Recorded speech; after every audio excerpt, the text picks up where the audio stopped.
So here we have the Ford Fiesta on an 18 plate. I'm going to start off by showing you around the outside of the car, and then we'll hop in and run through some controls on the inside. But from the outside, you can see it's a 5-door car with alloy wheels. Let's start off inside the boot and then work our way around the rest of the car from there.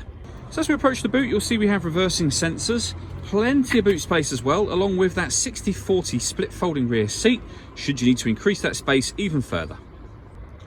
Okay, so we're just going to work our way back round to the front of the car, and then we'll hop in and run through some controls on the inside. But now that we've done a full circle of it, you can see it's in excellent condition the whole way round.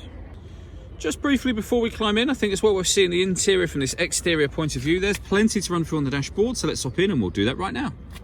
Okay, now that we're inside the car, we're going to start with the dials. On the left-hand side, we have the rev counter, and on the right-hand side, the speedometer. At the bottom in the middle, we've got the fuel gauge and coolant temperature gauges. And above that, you can see the total miles for the car. Firstly, they are 23,645. Below that, we have a digital readout for the speedometer. That information can be changed using controls on the steering wheel. You've got various different menus available, from trip computer through to your settings, your phone, audio, navigation, driver assist, and then back round to where we started.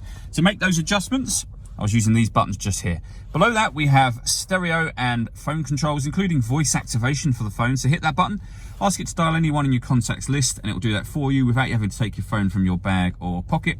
That is, of course, once you paired it up, and that is done over on the central screen just here. Hit add device. Search for your vehicle on your device and select it once it is found. And then just follow those instructions on screen.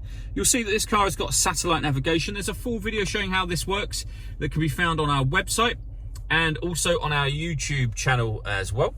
When it comes to music in this car, you've got plenty of ways to listen to that. We have AM, FM and DAB radio, as well as Bluetooth audio, so you can stream your music wirelessly once you pair your phone. This car's also got 2 separate USB inputs, so you can plug devices into either of those as well. Working our way down, we have the air conditioning. So you can adjust the fan speed, the temperature, the direction of the air. Hit that button to turn the air conditioning on. Same again to turn it off if you wish to. You can recirculate the air that's in the car by hitting that button. That's a great way of heating it up or cooling it down quickly, depending on the temperature that you've set on this dial. And again, you can turn that off.